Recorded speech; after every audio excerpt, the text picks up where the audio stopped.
Баршаларыңызға ассалаумағалейкум. Сіздермен бірге шындық арнасы. Қазіргі таңда Қазақстанда өте өзекті мәселелердің бірі чип салына ма? Салынса, оның зардабы қандай болады? Бірінші мазалайтын сұрақ: чиптің бізге не керегі бар? Оның қандай пайдасы бар?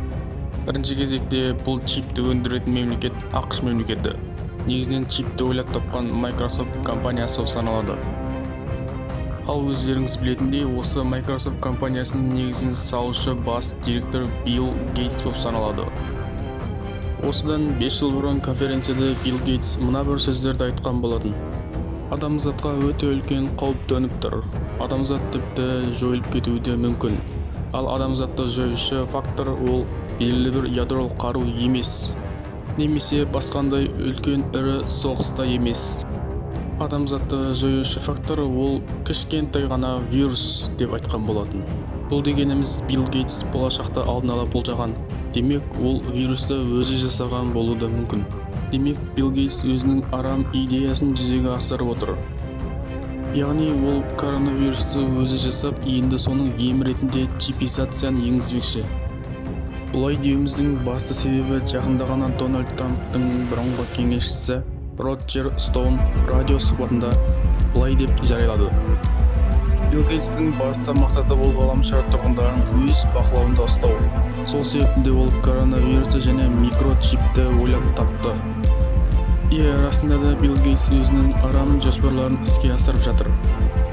Айталық, Билл Гейтс әлемнің нөмірі 2 бай адамы. Ол расымен де бір оқпен 2 қоянды атпақшы. Ол барлығында идеалды жоспарлаған. Алдын ала коронавирусты жіберді және оның емі ретінде енді чипті салдырмақшы.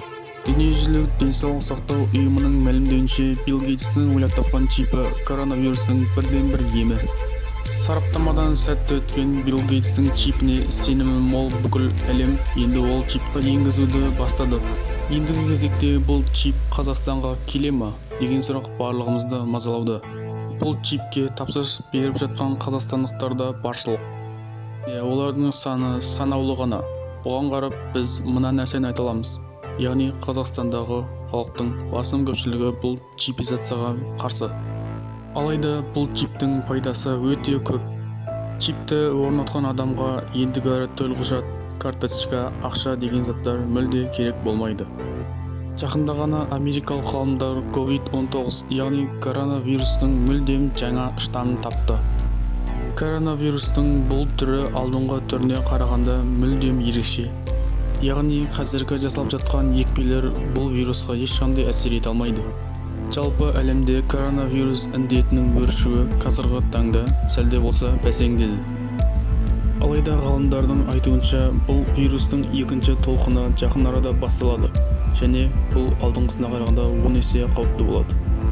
Осыған орай бүкіл әлемде чипизация қарқынды жүріп жатыр. Қазақстанға чип енгізіле ме деген сұраққа дәл қазір нақты ешкім жауап айта алмайды. Бұл мәселені алдағы уақытта тағы да талқылайтын боламыз. Видеомыз ұнаса лайк, ұнамаса дизлайк. Бастысы каналымызға тіркеліп кетіңіздер.